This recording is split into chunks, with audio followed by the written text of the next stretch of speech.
राम राम सीताराम जय श्री कृष्ण जय माताजी जय गोपाल जय शाखाधणी जय जलाराम जय जिनेन्द्र जय स्वामीनारायण महादेव हर हर हर महादेव केम छो मोजमा तो वांधो नहीं बापुलिया बिल्कुल मोजमा રહેવાનું છે વાગ્યા છે અત્યારે 6:45 કમ અને બસ નાઈ તો ફ્રેશ થઈ ગઈ છે તૈયાર પણ થઈ ગઈ ખાલી ચા પીવાનો બાકી છે આપણે અને પછી નીકળવાનું છે સરકડિયા અને બસ આજે એમના નાનું એ ગિફ્ટ લઈ દીધી છે એ ત્યાં પહોંચાડવાની છે અને આ ગિફ્ટ એમની હંમેશના માટે ત્યાં રહેશે કારણ કે આપણે તો અહીંયા પેલું શું કહેવાય અને ઓક ના સ્ટ્રોલર તો છે જ આપણું અહીંયા તો આપણે અહીંયા આ સ્ટ્રોલરમાં રાખવું છે અને આ સિયાબેન માટેની સાયકલ ત્યાં રહેશે તો આવું બધું છે સાયકલ પણ ત્યાં મૂકવા જવાની છે આજે શનિવાર પણ છે તો હનુમાનજી મહારાજના દર્શન પણ કરવાના છે ને એવું બધું છે આપણું કામકાજ તો અત્યારે તો પેલા આપણે કામ એક સોંપવામાં આવ્યું છે કે પાણીની ટાંકી ભરી લ્યો તમે ફટાફટથી કારણ કે આની પહેલા જયારે પાણીની ટાંકી ભરીને ગયા ડેકીમાં રાખી હતી ક્યારે ઊંધી થઈ ગઈ હતી આખી ડેકી બોર થઈ ગઈ હતી પણ કઈ નહીં આ વખતે આગળની સીટમાં રાખશું અને બીજો મોડે રાત્રે એક કોલ આવ્યો હતો અને પ્લાનિંગ થશે તો આપણે ત્યાં પણ જવાનું થશે સરકડિયાથી ડાયરેક્ટ અને તમે બધા લોકો ત્યાં આના વિડીયોઝ હમણાં થોડાક ટાઈમ પહેલા બહુ બધા જોયા હતા તો તમને કોઈને આઈડિયા આવી ગયો હોય કે ક્યાંનો પ્લાનિંગ કરવાનો છે તો એ તમે નીચે કમેન્ટ્સ બોક્સમાં ચોક્કસથી કમેન્ટ્સ કરજો અને બાકી બસ હવે પેલા ફટાફટથી આપણે ટાંકીને બધી ભરી લઈએ પાણીની અને ગાડીમાં જે સામાન લોડ કરવાનો છે એ લોડ કરી દે વખત તો બધો સામાન આપણે સાંજે જ લોડ કરી દીધો હતો છૂટક છવાયું બાકી છે એ ગાડીની અંદર મૂકી દઈએ અને પછી પાછા આપણે આગળ કન્ટિન્યુ કરીએ છીએ ત્યાં સુધીમાં તમે લોકો એ વિડીયોને લાઇક ન કરી તો લાઇક કરજો ચેનલ ઉપર નવા હોય તો ચેનલને સબસ્ક્રાઇબ કરજો અને સાથે સાથે બેલ આઇકન પ્રેસ કરવાનું પણ ના ભૂલતા અહીંયા મુકાઈ ગયો છે આપણો ચા અને બેનબાને લઈને ગયા છે અનગોર કરાવવા માટે તો એમના મમ્મીએ નાઈ લીધું છે ને પ્રજ્ઞા નહીં સોરી પ્રજ્ઞાએ નાઈ લીધું છે ને સિયાને લઈને ગઈ છે હમણાં ઊંધું બોલવાનું થઈ જાય કે સિયાએ નાઈ લીધું છે ને સિયાના મમ્મીને નાઈને લેવા ગઈ છે કઈ નહીં આવા લોચા એટલે રાખે હવાર ફટાફટથી ચા પાણી પાકી જાય એટલે આપણે સીધા નીકળી જવાનું છે ઘરેથી પણ હવે જોઈએ છીએ ઓલરેડી આપણે થઈ ગયું છે આજે મોડું કારણ કે સાંજે આપણે મોબાઈલ જોવામાંથી તો ઊંચા આવતા નથી તો એમાં સવાર ક્યારે 6 વાગી ગયા કંઈ નક્કી જ ન રહ્યું નહીંતર એવો પ્લાનિંગ હતો કે 5:30 ની આજુબાજુ જગાઈ જઈએ ને તો આપણે ટાણાખામાં નવરા થઈ જઈએ અને સીધા આપણે વહેલેરી સરકડી આપણી ગાડી પહોંચાડી દઈએ પણ પોસિબલ નથી આપણે વેરી ગુડ મોર્નિંગ ને જય શ્રી કૃષ્ણ આપણી કઈ મુલાકાત થઈ નહીં તમારે વધારે સવારમાં કેમ કે સવારમાં મોડું થઈ ગયું થોડુંક તો તાણ થઈ પડી મારે ક્યાંયથી કઈ ભેગું થાય એવું નહોતું અને અત્યારમાં જો બેહી ગયા છીએ બેનબાન લઈને અમે પાછળના બેડ પર આરામથી અને જેટલી વાર હું આ બેડ વાળી વાત કરું છું કારની એટલી વાર ઇન્સ્ટામાં ડીએમ આવે છે ને યા તો કોમેન્ટમાં આવે છે કે તમે બતાવો તમે બેડ કઈ રીતે બનાવ્યો હોય કયો તો ઘણી વાર અમે શેર કરી ચૂક્યા છીએ અને હજુ પણ ફરી વાર કહી દઉં છું કે કઈ નથી કર્યું બસ જો આ તમે જોવો છો ને અહીંયાથી બતાવું આ છે મેટ્રેસ એટલે કે આ છે ડનલોકની સીટ જે અમે આ સીટ થી લઈ આ સીટ સુધીનું માપ આપ્યું હતું હાથે જ માપ કરી લીધું હતું માપ કરીને પછી એ માપનું આપણે ડનલોકની સીટ કપાઈ લીધી અને સીટ કપાવીને પછી ઉપરનું કવર મેં જાતે સીવી લીધું સિલાઈ કામ આવડે છે એટલે તો એ કવર થઈ ગયું ને નીચે કઈ રાખ્યું નથી સીટની નીચે થોડોક ઢાળ આવી રીતનો હોય સીટનો એટલે આ ભાગ ઊંચો રહે અને પાછળ જે ટેકાનો ભાગ હોય એ નીચે હોય તો ત્યાં આપણે સિયાની જે ગોદડી બનાવી હતી ને એ 4 વળી ગોદડી કરીને સીટ પર આખી લાંબી પોળી ફોલ્ડ કરીને રાખી દીધી છે ગોદડી અને આગળની સાઈડમાં જે આપણે ક્યાંય જવાનું હોય તો એમનો સામાન હોય યા તો પછી સામાન ન હોય તો એ સામાન આપણે પરમિનન્ટ માટે રાખીએ કે આપણે સિટીમાં જવું હોય તો એ સામાન ઉતારીએ નહીં એટલે 2 બાસ્કેટ છે અમારા તમે જોયા હશે ઘણી વાર વિડીયોમાં તો બસ 2 બાસ્કેટ એક આ બાજુની સીટ પર ને એક આ બાજુની સીટ પર તો 2 બાજુની સીટ પર એક બાસ્કેટ છે એ બાસ્કેટ રાખી દીધા છે નીચે અને વચ્ચે નાની એવી આપણી જે સિયા નાની છે તો એમની કઈ દવા ને એવું બધું આપણે હારે રાખીએ ક્યારેક ઇમરજન્સી હોય કઈ જરૂર પડી કરી તો એટલે એક પેટી છે દવાની પરમિનન્ટ તો બસ એ એટલું અમે ગાડીમાં રાખ્યું છે એના લીધે આખો બેડ આપણો રેડી થઈ ગયો છે અને મસ્ત મજાનો થઈ ગયો છે અને 2 બાજુથી સીટનો આવી રીતે ટેકો આપી દીધો છે એટલે ગાડલું હલે ના કર ચાલે આ બાજુથી સીટ થોડીક ઓછી છે કેમ કે કાલે સર્વિસમાં આવી હતી ને ગાડી તો હટાવેલી હતી હે ને સાહેબજી એટલા માટે થોડોક પ્રોબ્લેમ છે અને બાકી જો મારો ખોડો ખૂંદે છે બેન ઓલા કે ને ગીતમાં નથી કેતા રાંધલમાં કે ખોડાનો ખૂંદનાર દિયો ને રાંધલમાં તો જો અમારા ખોડાના ખૂંદનાર હે ને માતાજી ગુડ મોર્નિંગ જય શ્રી કૃષ્ણ દીકરા એ જી દીકરો ગુડ મોર્નિંગ જય શ્રી કૃષ્ણ અને કોઈએ ઇન્સ્ટામાં ડીએમ કરીને પૂછ્યું હતું ન કેવું જોઈએ છતાં બી કહી દઉં છું કે તમે સિયા બેબીના માથાના શેપ માટે શું કર્યું હતું તો સિયા બેબીના માથાના શેપ માટે મેં કંઈ પણ નથી કર્યું કેમ કે ત્યારે બોન થયું ત્યારે ગોળ ને એવું હતું પછી સીધી સૂતી રહેતી ને તો સીધું હતું અને અત્યારે બી એ જ છે. તો ઘણા એવું કહેતા કે તમે માથાનો ભાગ સિંહનો ઊંચો દેખાય છે, થોડુંક તમે દાબો માથા, આમાં તેલ લગાવો ત્યારે આવી રીતે દબાવો એટલે ગોળ રે એમનું માથું.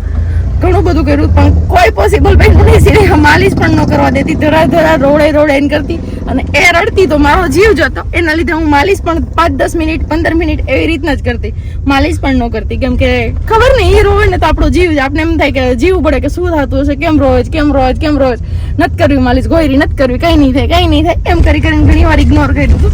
પછી જ્યારે એ એન્જોય કરવા લાગી કે હવે માલિશ કરીએ તો એને મજા આવે છે, એ પછીથી મેં માલિશ ચાલુ કર્યું હતું વધારે, 15-20 મિનિટ અડધી કલાક એવી રીતના માલિશ કરી લેતી. એને સિંહ દીકરા. બાકી અમારે તોફાન તો બહુ બધા છે, એ તો તમને બધાને ખબર જ છે.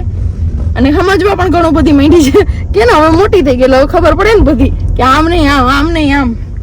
કાનો એમાં કાનો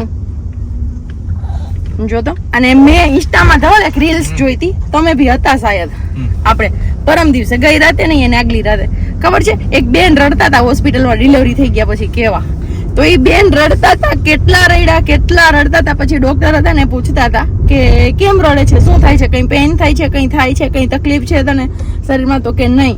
તો કે તો કેમ રડે છે તો આટલું બધું? તો કે મને દીકરી જોતી હતી અને એમને દીકરો આવ્યો હતો.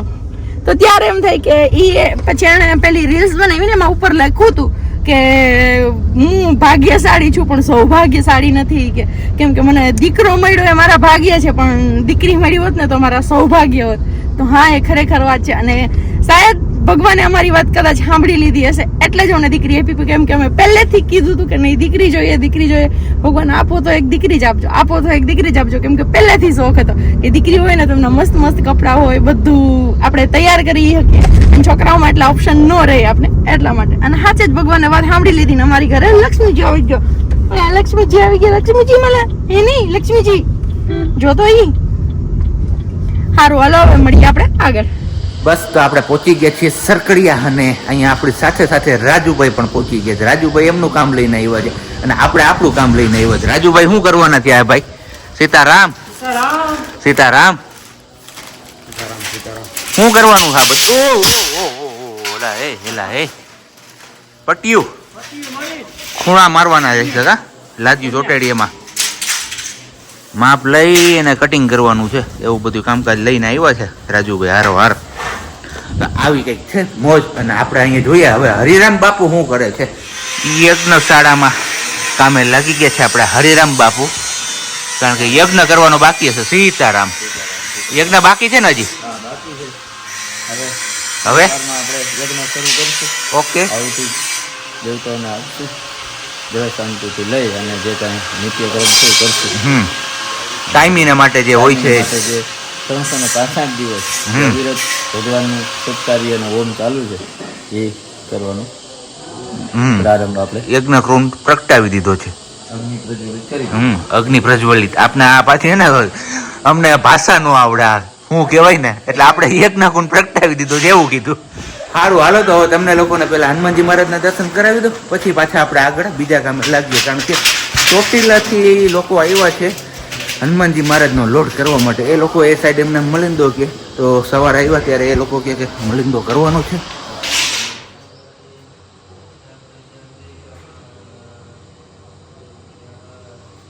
और यहाँ पर हमारे अर्पित जी कुछ लेके आए हैं. क्या बोलते हैं इसको? इसको बोलते हैं रीठा. रीठा. हाँ, रीठा ने अरीठा. वही. अरीठा ढूंढ के लाए हैं. इससे बाल धोना है इनको और नहाना भी है. इसको पहले इस्तेमाल करो फिर विश्वास करो. हूँ आ વીછી છે, વીછી છે. હા એટલે આરી આકડા હે જો. હતો કરોડિયો ને લાગ્યો વીછી, પણ કરોડિયો હતો કારણ કે કરોડિયાની સ્પીડે એ ભાગતો હતો. પણ આ મોટો કરોડિયો, જંગલી કરોડિયા કે ને એની જેમ જંગલી કરોડિયા હતા આપડા. હે સિયા? સીતારામ. સિયા એ સિયા શું કરવાનું છે આપણે? 12:30 વાગી ગયા છે, હનુમાનજીને ભોગ પણ લાગી ગયો છે. અને હવે આપણે બસ પ્રસાદી આરોગવાની વાર છે. અહીંયા છે ચૂરમાના લાડુ, મોતીચૂર, દાળ ભાત, રોટલા રોટલી, શાક છાશ. જોરદાર. કેમ? એકદમ મસ્ત મજાનું. કાંઈ ઘટે જ નહીં. હાલો રાજુભાઈ હાલો, બસ બપોરા હો આવી જાવ. હાલો વાગ્યા છે અત્યારે 4 અને આપણી હાલત હવે થઈ ગઈ છે થોડીક વધારે ખરાબ. કારણ કે ગરમીની શરદી છે કે ઠંડીની એટલે કે ઠંડુ ખાધું છે એમના હિસાબે પણ ખબર નથી પડતી. બે વસ્તુ કરી જોઈએ અત્યારે, પણ નાક હવે આમ કહીને કે રેગાડા ચાલુ ને ચાલુ. પાણી મારીએ તો મજા આવે, બહાર આવીએ તો ઘડીક વાર મજા આવે ને પાછું નહીં નાક પાછું બંધ થઈ જાય છે. આવું બધું હાલત થયા રાખે. તો હવે ગાડીમાં કીધું દવા મળે તો અત્યારે ગોતીને પી લઈએ ને. બાકી અહીંયા બને છે આપણો મસ્ત મજાનો ચા, 4 વાગ્યાનો, 3 વાગ્યાનો, 4 વાગે. કેમ બોલી? 4:10 પરફેક્ટ ટાઈમ. પીવો હોય તો આવી જાવ. શું નથી નકર શરબત એમ? અરે રહેવાતું નથી યાર ક્યાંય. બસ તો હવે બપોરે કઈ સરખું જમાણું નહીં, મજા ન આવી. અમારા રવિ મહારાજે કઈ છે ને આમ ઢંગથી બનાવ્યું નહોતું, તો અત્યારે હવે ભૂખ લાગી છે. કીધું ઘરે જાય ને એની પેલા મસ્ત મજાની એક ચિપ્સ, આપણે અહીંયા બટેટાનો ઢગલો પડ્યો તો મન થઈ ગયું ખાવાની, તો ચિપ્સ બનાવી ખાઈ પી અને પછી આપણે નીકળી જાય ઘરે જવા માટે. તો એ પપ્પા અને પ્રજ્ઞા 2 વર્ગી ગયા છે. આમ જોઈ લો, પણ અમારે ચિપ્સની ક્વોન્ટિટી તમે જોઈ લો કેટલી બનશે. કેટલા છીએ પણ કોઈ આવી ગયું બેહાડી દે કાલો નાસ્તો કરી લ્યો જરા ચિપ્સ ને ગાંઠિયા. શું કરવાનું? ગાંઠિયાનો લોટ બાંધી લીધો છે જો. એવું છે? યસ, અમે ખાઈ જ નાખીએ ગાંઠિયા ને ચિપ્સ ફટાફટ થી. ફટાફટ થી કઈ ઘટે જ નહીં, પછી ફટાફટ થી વેતા ટાઈમ થાય આપડા. બસ તો આપણે સરખડિયાથી ઘરે પહોંચી આવ્યા છીએ ક્યારના. આમ તો જો કે ક્યાં પહોંચી આવ્યા હતા, પણ આવીને સીધા વાસી કાજ હતું આપણું, એટલે કે પ્રજ્ઞાનું કચરા પોતાનું ને એવું બધું, કપડાં હકેલવાના ધોવાના ને એવું બધું કામકાજ કર્યું ને એમાં ક્યારે 9 વાગી ગયા. આમ તો જો કે 9માં હજી વાર છે ઘણી, 10 મિનિટની, પણ ખબર ના પડી. અને હજી આપણો સામાન તો અહીંયા છે ને એમનેમ છે.